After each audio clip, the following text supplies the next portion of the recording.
One more little trick I want to show you or share with you, and the code for this is on the website, but I want to walk through it real quick, and that is for writing text on images, because that's kind of fun.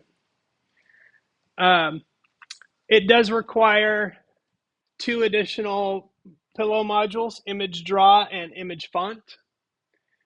And what I'm doing in this code is I'm creating a new image, a new RGB image, okay? And this is the size of the image in a tuple, and this is the background color of the image. So it's a 150 by 100 pixel image with a white background, 255, 255, 255. I can define this as RGBA, and then I would want to give that a transparency for the background also. And that value ranges between 0 and 255 as well.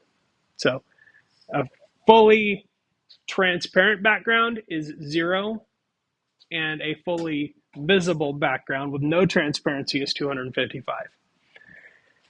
So the next thing I do in this line is I assign a font to a font object. So I'm using the image font, this one, image font dot true type, and then I'm grabbing a true type font file. Have any of you played around with fonts on your computer or installed them before?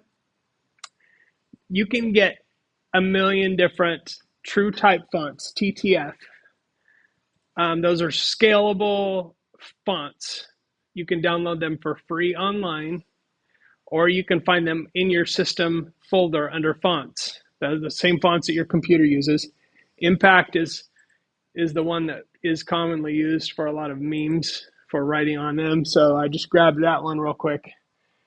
The key here is that the font that you use, this either needs to be a path to the font file, or the font file, if you just use the name of it, needs to be in the same folder as your script. Okay, so you just grab that file. You can download them online. There's literally billions of different fonts, and you can use any of them as long as they're true type. Okay, this is the height of the font in pixels. Okay, it's not points, it's pixels. So it should be relatively easy to gauge the height of the font relative to the size of your picture. The width does vary. Unless it's a monospace font, the width of each character will be different from another. So an I and a W are not the same width, unless it's a font like Courier. Courier is a monospace font. Every character is the exact same width. So it just depends. Your mileage may vary on that, but that is the height of the font, which gives you an idea of the size of it overall. So the next line, we get a drawing context. So we're actually creating a drawing object, is how we would say that, using the image draw module, the draw method, and image text is the image that we're creating a context in. Okay, so the new image that we created goes here as an argument to the drawing object. So basically we're saying D is a drawing context for this image, and then the very next line, we are drawing a multi-line text, and there is just a single line text, but the multi-line text does all the same things and allows you to have multiple lines, which I think is more useful. This is the starting position of the first letter. It's the bottom left corner of the first letter. So I use 12.12. That's 12 pixels down over and 12 pixels down. And I wrote hello world with a line break in between it. So the line breaks do work here for multi-line text. Font, I'm giving it that font as an argument. And then the fill is the color of the text. So this is a very dark gray, 50-50-50. Again, I can use RGBA here and make the text transparent. If I wanted to put partially transparent text on top of a photo, that's how I would do that. I would change the photo to RGBA, and then I would put partially transparent text on top of that. If I do this text as partially transparent, it just becomes a little bit more like the background, which is white. So it just lightens it up. You can't really, it's not very magical. And then once I do that, I can then show the image and see what it looks like. So let's take a look at that code. Okay, so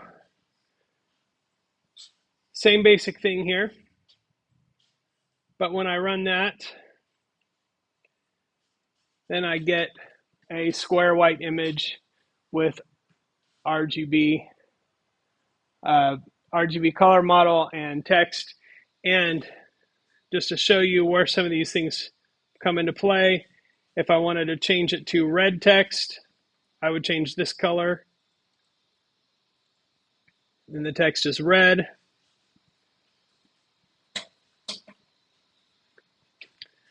I could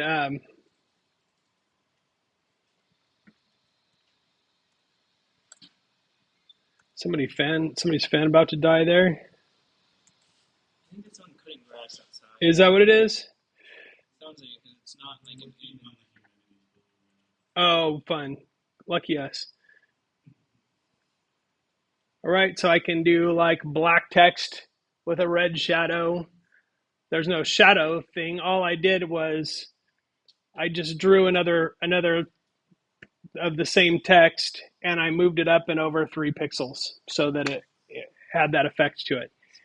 If I wanted to, I could draw the shadow and blur it and then draw the regular text on top of it. Then it looks like a nice fancy drop shadow. So if I wanted to switch this to RGBA, I can switch the color model to RGBA here. And then I can make my shadow partially transparent. Okay, so now the red is partially transparent back there. But I could also make the front image partially transparent or very transparent. And it doesn't, the problem with doing layers like this is that it doesn't show them, it doesn't calculate the colors as well as like a Photoshop or something does, but it does work pretty good. Not amazing, but pretty good. So there's all kinds of different things you can do with text. This code is on the website, so you can play around with it. Also, I want to draw your attention to the Pillow help page or the Pillow documents, because if I look here, okay, I can see what the code looks like and how to do all kinds of different things, and it's organized by modules, so I can draw all kinds of things here, and you can draw way more than just text. You can draw shapes, you can draw all kinds of things using code, which enables you to do a lot of really fun stuff. You could do, those fractals that I showed you when I introduced recursion. You could actually draw something like that using code.